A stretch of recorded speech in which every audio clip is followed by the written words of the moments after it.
On rapporte que le messager d'Allah a prescrit la zakat de la rupture du jeûne en tant que facteur de purification pour celui qui a observé l'abstinence et facteur de sustentation pour le démuni. Ce droit doit être acquitté avant l'accomplissement de la prière de la fête de la rupture du jeûne, faute de quoi il sera considéré comme une simple aumône. La zakat, qui est le pilier, c'est recommandé par Allah lui-même. Celui qui refuse de le faire, il est sorti totalement de l'islam, il n'est plus musulman. Ça, c'est recommandé. Et ça se fait une fois dans l'année pour celui qui travaille. Il doit avoir un montant déterminé.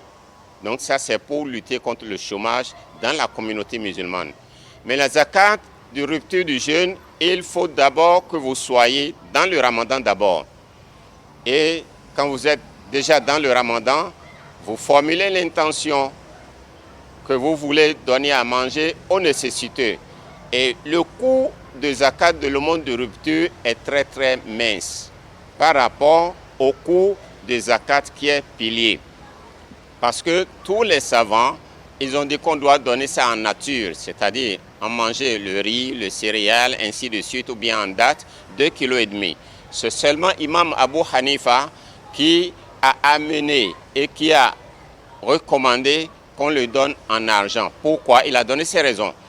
Car celui à qui tu veux donner ces zakat de rupture du jeûne, peut-être lui il a déjà le riz, il a l'huile, mais il lui manque le sel, il lui manque les condiments.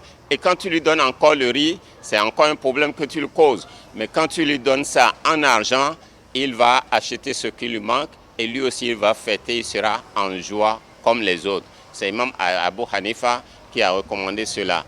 Et son montant n'est pas difficile. 2,5 kg de riz dans les environs de 1000 francs ou bien 1500.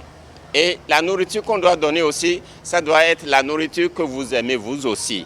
Ne donnez pas la nourriture que vous ne mangez pas. Destiné aux musulmans qui a jeûné pendant le mois de Ramadan et plus particulièrement aux 8 personnes mentionnées par le Coran, la zakat peut également être prélevée à l'endroit du non-musulman, mais à certaines conditions. On peut le préserver pour les non-musulmans. Vous savez qu'il n'y a jamais de règle sans dérogation. Donc, quand les conditions le permettent, quelles sont les conditions? Lorsque autour de vous, vous ne trouvez pas quelqu'un qui est musulman et qui a jeûné. Sinon, les zakats de rupture du jeûne, c'est spécialement institué pour ceux qui ont jeûné. Et le père de famille doit donner 2,5 kg en son nom, 2,5 kg au nom de sa femme, 2,5 kg au nom de chaque enfant, même le bébé, on doit en faire sortir 2,5 kg en son nom. Au cas où vous n'avez pas un musulman qui a jeûné, ou bien vous avez un musulman qui a jeûné, mais c'est quelqu'un de nanti, il a de l'argent, il n'a pas besoin de ça.